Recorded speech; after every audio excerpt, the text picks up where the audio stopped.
The Prime Minister's taken a swipe at the Greens right when she's relying on them to do a deal on carbon pricing.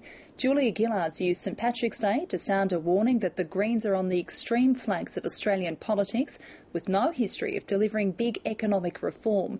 From Canberra, political reporter Melissa Clark. It's all good cheer on St Patrick's Day.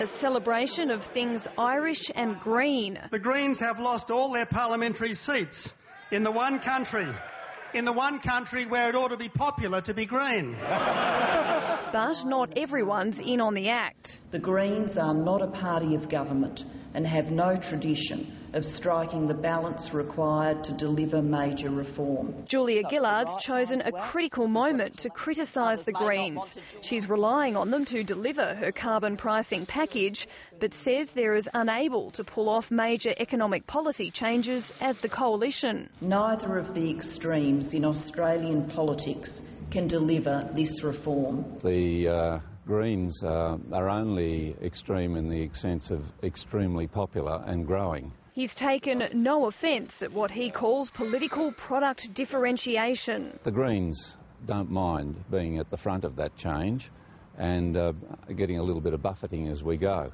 Julia Gillard doesn't have to spell out Labor's differences with the Greens. They're obvious in negotiations on carbon pricing. A gulf still exists on industry compensation.